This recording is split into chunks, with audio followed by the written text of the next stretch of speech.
문재인 대통령과 바이든 미국 대통령은 이달 첫 대면 회담에서 한반도 비핵화를 비롯해 코로나19와 경제 통상 등에서 다양한 협력 방안을 모색합니다. 하지만 우리나라는 백신 수급이 주된 관심사인 반면 미국은 중국 견제 전략에 우리나라의 역할을 기대할 가능성이 커 보입니다. 나연수 기자입니다. 청와대가 발표한 한미 정상회담 큰 틀의 의제는 한반도 비핵화를 위한 공조 방안, 경제 통상 분야 협력 방안, 기후변화와 코로나19 등 글로벌 도전 과제 대응 방안입니다. 이 가운데 한반도 비핵화와 관련해서는 미 행정부가 실용적 접근이라는 대북 정책 기조를 발표한 만큼 회담 테이블에서 구체적 이행 방안이 논의될 것으로 보입니다.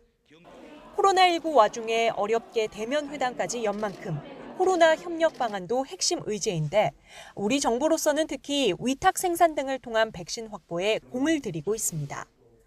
세계 최고 수준의 백신 위탁 생산 능력과 특수주사기 생산 능력 등이 큰 힘이 되었습니다.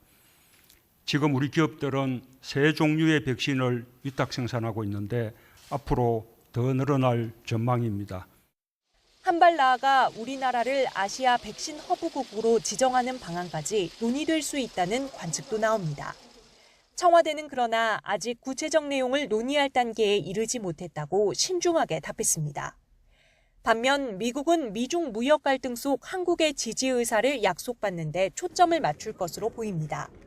우선 예상할 수 있는 건 중국 견제 성격을 띤 미국, 일본, 호주, 인도 4개국 협의체 쿼드 참여 요구입니다.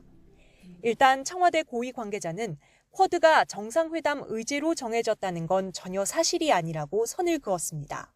다만 개방성, 포용성, 투명성 등 협력 원칙에 부합하고 국익과 글로벌 평화에 기여한다면 어떤 협력도 가능하다는 입장입니다. 역시 대중 견제 차원에서 미국 주도의 반도체 글로벌 공급망에 우리나라 참여를 요구할 것이란 관측도 나옵니다.